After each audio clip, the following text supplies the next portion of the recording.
रणवीर भारती की रचना सूरज का सातवां घोड़ा।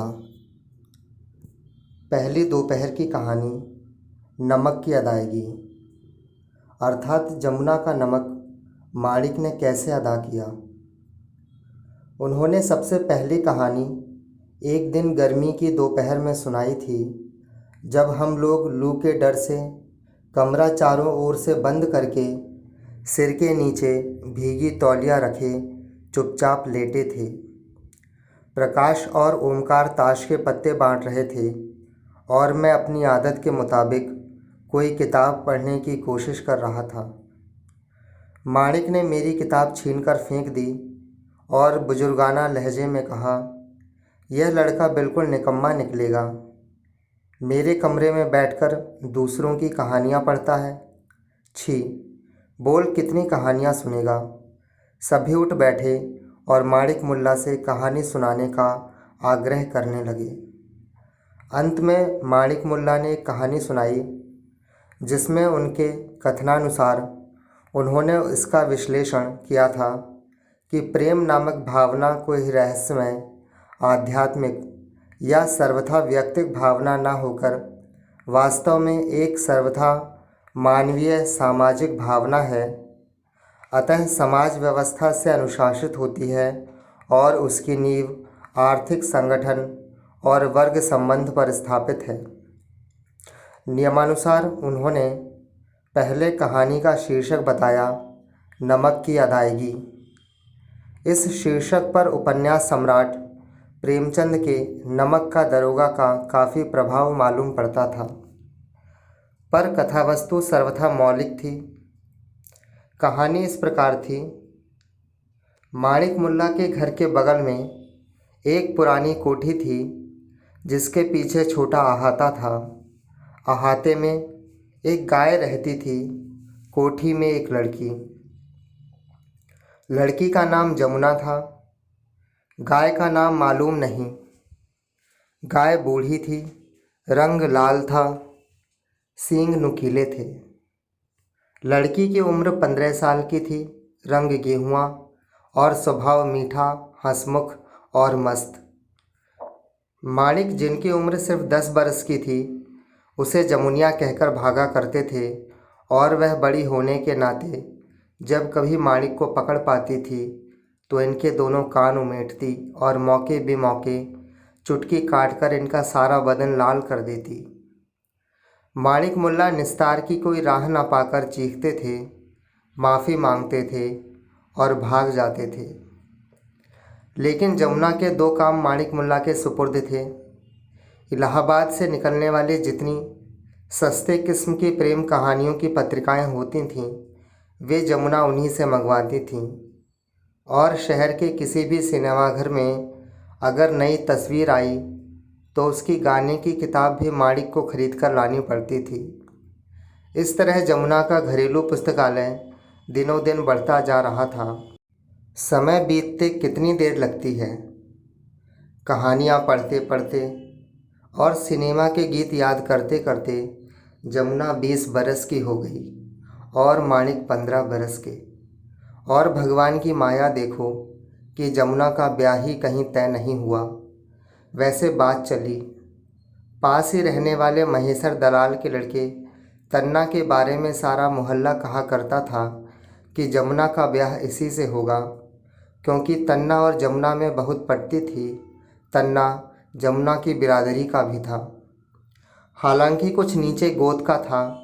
और सबसे बड़ी बात यह थी कि महेश्वर दलाल से सारा मोहल्ला डरा करता था। महेश्वर बहुत ही झगड़ालू, घमंडी और लंपट था। तन्ना उतना ही सीधा, विनम्र और सच्चरित्र, और सारा मोहल्ला उसकी तारीफ करता था। लेकिन जैसा पहले कहा जा चुका है कि तन्ना थोड़े नीचे गोद का था और जमुना का खानदान सारी बिरादरी में खरे और ऊंचे होने के लिए प्रख्यात था। अतः जमुना की माँ की राय नहीं पड़ी, क्योंकि जमुना के पिता बैंक में साधारण क्लर्क मात्र थे और तनख्वाह से क्या आता जाता था। तीज त्योहार, मूड़न, देवकाज में हर साल जमा रकम खर्च करनी पड़ती थी। अतः जैसा हर मध्यम श्रेणी के कुटुंब में पिछली लड़ाई में हुआ, बहुत सारा जमा रुपया खर्च हो गया और शादी के लिए कानी कौड़ी नहीं बची। और बेचारी जमुना तन्ना से बातचीत टूट जाने के बाद खूब रोई। फिर आंसू पोंछे, फिर सिनेमा के नए गीत याद किए और इस तरह से होते होते एक दिन 20 बरस की उम्र को भी पार कर गई। और माणिक का यह हाल कि ज्यों-ज्यों जमुना बढ़ती जाए त्यों-त्यों वह इधर उधर दुबली मोटी होती जाए, और ऐसा कि माणिक को भली भी लगे और बुरी भी। लेकिन एक उसकी बुरी आदत पड़ गई थी कि चाहे माणिक मुल्ला उसे चिढ़ाएं या न चिढ़ाएं, वह उन्हें कोने अतर में पाते ही इस तरह दबोचती थी कि माणिक मुल्ला का दम घुटने लगता था, और इसलिए माणिक मुल्ला उसकी छाह से कतराते थे। लेकिन किस्मत की मार देखिए कि उसी समय मोहल्ले में धर्म की लहर चल पड़ी और तमाम औरतें जिनकी लड़कियां अनब्याही रह गई थीं, जिनके पति हाथ से बेहाथ हुए जा रहे थे, जिनके लड़के लड़ाई में चले गए थे, जिनके जेवर बिक गए थे, जिन पर कर्ज हो गया था, सभी ने भगवान की शरण ली और कीर्तन शुरू हो गए और कंठियाँ ली जाने लगीं। माणिक की भाभी ने भी हनुमान चौतरा वाले ब्रह्मचारी से कंठी ली और नियम के दोनों वक्त भोग लगाने लगीं और सुबह शाम पहली टिक्की गौ माता के नाम से सेकने लगीं। घर में गौ थी नहीं, अतः कोठी की बूढ़ी गाय को वह टिक्की दोनों वक्त खिलाई जाती थी। दोपहर को तो माणिक स्कूल चले जाते थे, दिन का वक्त रहता था, अतः भाभी खुद चादर ओढ़कर गाय को रोटी खिला आती थीं। पर रात को माणिक मुल्ला को ही जाना पड़ता था। गाय के अहाते के पास जाते हुए माणिक मुल्ला की रूह कांपती थी। जमुना का कान खींचना उन्हें अच्छा भी लगता था और अच्छा नहीं भी लगता था, अतः डर के मारे राम का नाम लेते हुए खुशी खुशी वे गैया के अहाते की ओर जाया करते थे। एक दिन ऐसा हुआ कि माणिक मुल्ला के यहाँ मेहमान आए और खाने पीने में ज़्यादा रात बीत गई। माणिक सो गए तो उनकी भाभी ने उन्हें जगाकर टिक्की दी और कहा, गैया को दे आओ। माणिक ने काफ़ी बहानेबाजी की, लेकिन उनकी एक ना चली। अंत में आँख मलते मलते अहाते के पास पहुँचे तो क्या देखते हैं कि गाय के पास भूसे वाली कोठरी के दरवाजे पर कोई छाया बिल्कुल कफन जैसे सफ़ेद कपड़े पहने खड़ी है। इनका कलेजा मुंह को आने लगा, पर इन्होंने सुन रखा था कि भूत प्रेत के आगे आदमी को हिम्मत बांधे रहना चाहिए और इसे पीठ नहीं दिखानी चाहिए, वरना उसी समय आदमी का प्राणांत हो जाता है। माणिक मुल्ला सीना ताने कांपते हुए पाँवों को संभालते हुए आगे बढ़ते गए और वह औरत वहाँ से अदृश्य हो गई। उन्होंने बार बार आंखें मलकर देखा, वहाँ कोई नहीं था। उन्होंने संतोष की सांस ली, गाय को टिक्की दी और लौट चले। इतने में उन्हें लगा कि कोई उनका नाम लेकर पुकार रहा है। माणिक मुल्ला भली भांति जानते थे कि भूत प्रेत मोहल्ले के सभी लड़कों का नाम जानते हैं, अतः उन्होंने रुकना सुरक्षित नहीं समझा। लेकिन आवाज़ नज़दीक आती गई और सहसा किसी ने पीछे से आकर माणिक मुल्ला का कॉलर पकड़ लिया। माणिक मुल्ला गला फाड़कर चीखने ही वाले थे, किसी ने उनके मुंह पर हाथ रख दिया। वे स्पर्श पहचानते थे, जमुना। लेकिन जमुना ने कान नहीं उमेठे, कहा, चले आओ। माणिक मुल्ला बेबस थे, चुपचाप चले गए और बैठ गए। अब माणिक भी चुप और जमुना भी चुप। माणिक जमुना को देखें, जमुना माणिक को देखें और गाय उन दोनों को देखे। थोड़ी देर बाद माणिक ने घबराकर कहा, हमें जाने दो जमुना। जमुना ने कहा, बैठो, बातें करो माणिक, बड़ा मन घबराता है। माणिक फिर बैठ गए। अब बात करें तो क्या करें। उनकी क्लास में उन दिनों भूगोल में स्वेज नहर, इतिहास में सम्राट जलालुद्दीन अकबर, हिंदी में इत्यादि की आत्मकथा और अंग्रेजी में रेड राइडिंग हुड पढ़ाई जा रही थी। पर जमुना से इसकी बातें क्या करें। थोड़ी देर बाद माणिक ऊब कर बोले, हमें जाने दो जमुना, नींद लग रही है। अभी कौन रात बीत गई, बैठो। कान पकड़कर जमुना बोली। माणिक ने घबराकर कहा, नींद नहीं लग रही है, भूख लग रही है। भूख लग रही है? अच्छा, जाना मत, मैं अभी आई। कहकर जमुना फौरन पिछवाड़े के सहन में से होकर अंदर चली गई। माणिक की समझ में नहीं आया कि आज जमुना एकाएक इतनी दयावान क्यों हो रही है कि इतने में जमुना लौट आई और आंचल के नीचे से 2-4 पुए निकालते हुए बोली, लो खाओ। आज तो माँ भगवत की कथा सुनने गई है। और जमुना उसी तरह माणिक को अपनी तरफ खींच कर पुए खिलाने लगी। एक ही पुआ खाने के बाद माणिक मुल्ला उठने लगे तो जमुना बोली, और खाओ। तो माणिक मुल्ला ने उसे बताया कि उन्हें मीठे पुए अच्छे नहीं लगते, उन्हें बेसन के नमकीन पुए अच्छे लगते हैं। अच्छा, कल तुम्हारे लिए बेसन के नमकीन पुए बना रखूँगी, कल आओगे? कथा तो 7 रोज तक होगी। माणिक ने संतोष की सांस ली। उठ खड़े हुए, लौट कर आए तो भाभी सो रही थीं। माणिक मुल्ला चुपचाप गौ माता का ध्यान करते हुए सो गए। दूसरे दिन माणिक मुल्ला ने चलने की कोशिश की, क्योंकि उन्हें जाने में डर भी लगता था और वे जाना भी चाहते थे। और ना जाने कौन सी चीज़ थी जो अंदर ही अंदर उनसे कहती थी, माणिक, यह बहुत बुरी बात है, जमुना अच्छी लड़की नहीं है।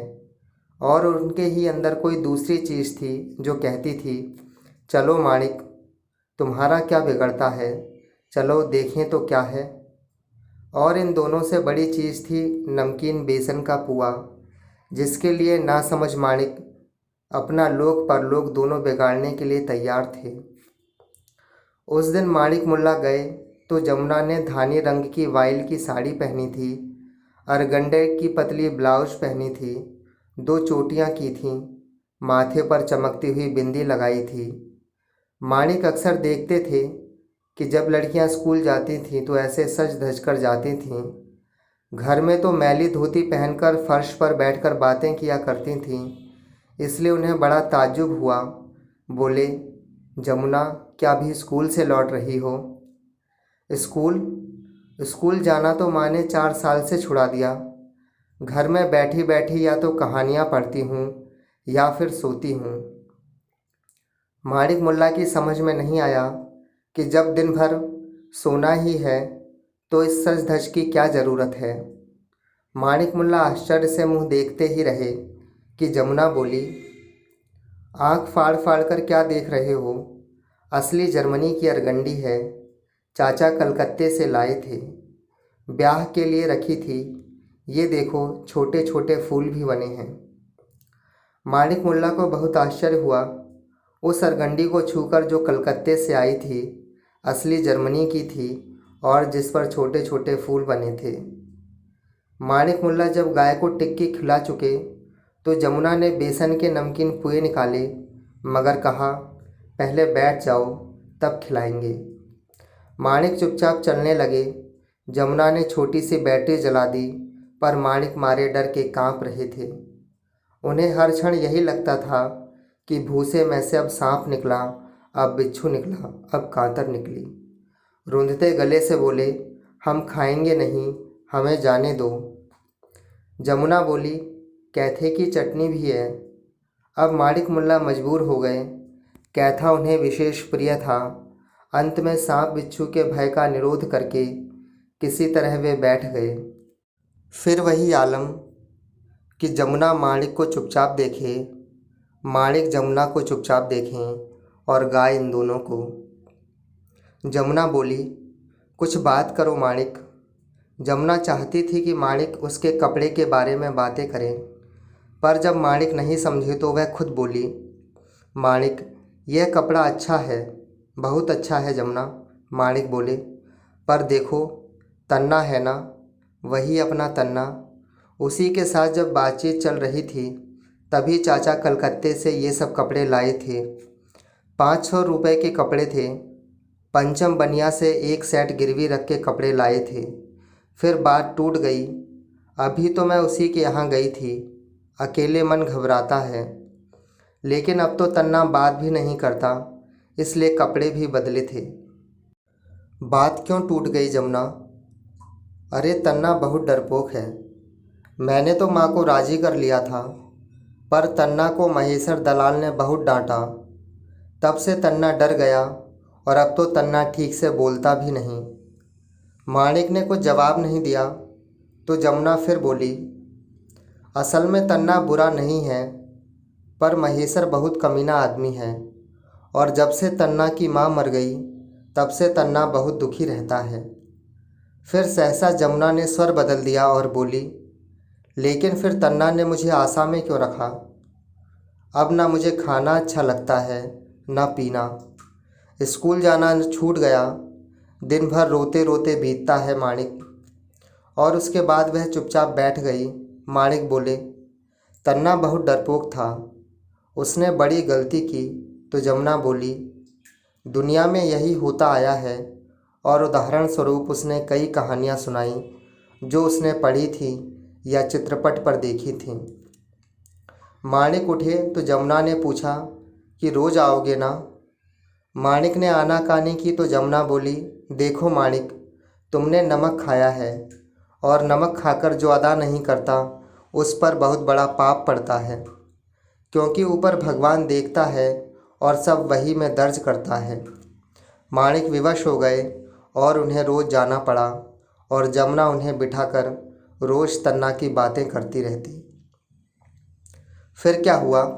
जब हम लोगों ने पूछा तो माणिक बोले, एक दिन वह तन्ना की बातें करते करते मेरे कंधे पर सिर रखकर खूब रोई और चुप हुई तो आंसू पोंछे और एकाएक मुझसे वैसी बातें करने लगी जैसे कहानियों में लिखी होती हैं। मुझे बड़ा बुरा लगा और सोचा अब कभी उधर नहीं जाऊंगा, पर मैंने नमक खाया था और ऊपर भगवान सब देखता है। हाँ, यह ज़रूर था कि जमुना के रोने पर मैं चाहता था कि उसे अपने स्कूल की बातें बताऊं, अपनी किताबों की बातें बताकर उसका मन बहलाऊं, पर वह आंसू पोंछकर कहानियों जैसी बातें करने लगती। यहाँ तक कि एक दिन मेरे मुंह से भी वैसी ही बातें निकल गईं। फिर क्या हुआ? हम लोगों ने पूछा। अजब बात हुई।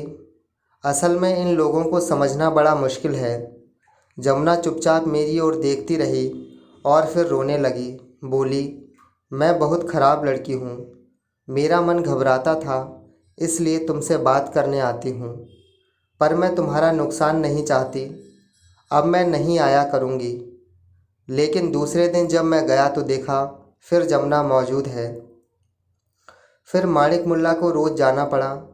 1 दिन, 2 दिन, 3 दिन, 4 दिन, 5 दिन, यहाँ तक कि हम लोगों ने ऊब कर पूछा कि अंत में क्या हुआ, तो माणिक मुल्ला बोले, कुछ नहीं होता क्या। जब मैं जाता तो मुझे लगता कोई कह रहा है, माणिक उधर मत जाओ, यह बहुत ख़राब रास्ता है। पर मैं जानता था कि मेरा कुछ बस नहीं है और धीरे धीरे मैंने देखा कि न मैं वहाँ जाए बिना रह सकता था, न जमुना आए बिना। हाँ, यह तो ठीक है, पर इसका अंत क्या हुआ? अंत क्या हुआ? माणिक मुल्ला ने ताने के स्वर में कहा, तब तो तुम लोग खूब नाम कमाओगे। अरे क्या प्रेम कहानियों के 2-4 अंत होते हैं? एक ही तो अंत होता है। नायिका का विवाह हो गया। माणिक मुँह ताकते रह गए। अब इसी को चाहे जितने ढंग से कह लो। बहरहाल इतनी दिलचस्प कहानी का इतना साधारण अंत हम लोगों को पसंद नहीं आया। फिर भी प्रकाश ने पूछा, लेकिन इससे यह कहाँ साबित हुआ कि प्रेम भावना की नींव आर्थिक संबंधों पर है और वर्ग संघर्ष उसे प्रभावित करता है? क्यों, यह तो बिल्कुल स्पष्ट है। माणिक मुल्ला ने कहा, अगर हरेक के घर में गाय होती तो यह स्थिति कैसे पैदा होती? संपत्ति की विषमता ही इस प्रेम का मूल कारण है। न उनके घर गाय होती, न मैं उनके वहाँ जाता, न नमक खाता, न नमक अदा करना पड़ता। लेकिन फिर इसमें सामाजिक कल्याण के लिए क्या निष्कर्ष निकला? हम लोगों ने पूछा। बिना निष्कर्ष के मैं कुछ नहीं कहता मित्रों। इससे यह निष्कर्ष निकला कि हर घर में एक गाय होनी चाहिए, जिसमें राष्ट्र का पशुधन भी बढ़े, संतानों का स्वास्थ्य भी बने, पड़ोसियों का भी उपकार हो और भारत में फिर से दूध घी की नदियाँ बहें। यद्यपि हम लोग आर्थिक आधार वाले सिद्धांत से सहमत नहीं थे, पर यह निष्कर्ष हम सबों को पसंद आया और हम लोगों ने प्रतिज्ञा की कि बड़े होने पर एक एक गाय अवश्य पालेंगे। इस प्रकार माणिक मुल्ला की प्रथम निष्कर्षवादी प्रेम कहानी समाप्त हुई। अध्याय। इस कहानी ने वास्तव में हम लोगों को बहुत प्रभावित किया था। गर्मी के दिन थे। मोहल्ले के जिस हिस्से में हम लोग रहते थे, छतें बहुत तपती थीं, अतः हम सभी लोग हकीम जी के चबूतरे पर सोया करते थे। रात को जब हम लोग लेटे तो नींद नहीं आ रही थी और रह रहकर जमुना की कहानी हम लोगों के दिमाग में घूम जाती थी और कभी कलकत्ते की अरगंडी और कभी बेसन के पुए की याद हम लोगों को हंसा देती थी। इतने में श्याम भी हाथ में एक बसखट लिए और बगल में दरी तकिया दबाए हुए आया। वह दोपहर की मजलिस में शामिल नहीं था, अतः हम लोगों को हंसते देख उत्सुकता हुई और उसने पूछा कि माणिक मुल्ला ने कौन सी कहानी हम लोगों को बताई है। जब हम लोगों ने जमुना की कहानी उसे बताई तो आश्चर्य से देखा गया कि बजाय हंसने के वह उदास हो गया। हम लोगों ने एक स्वर में पूछा कि कहो श्याम, इस कहानी को सुनकर दुखी क्यों हो गए? क्या तुम जमुना को जानते थे? तो श्याम रुंधे हुए गले से बोला, नहीं, मैं जमुना को नहीं जानता, लेकिन आज 90% लड़कियां जमुना की परिस्थिति में हैं। वे बेचारी क्या करें? तन्ना से उनकी शादी नहीं हो पाई, उनके बाप दहेज जुटा नहीं पाए, शिक्षा और मन बहलाव के नाम पर उन्हें मिली मीठी कहानियाँ, सच्ची कहानियाँ, रस भरी कहानियाँ, तो बेचारी और क्या ही कर सकती थीं। यह तो रोने की बात है, इसमें हंसने की क्या बात? दूसरे पर हंसना नहीं चाहिए। हर घर में मिट्टी के चूल्हे होते हैं, आदि आदि। श्याम की बात सुनकर हम लोगों का जी भर आया और धीरे धीरे हम लोग सो गए।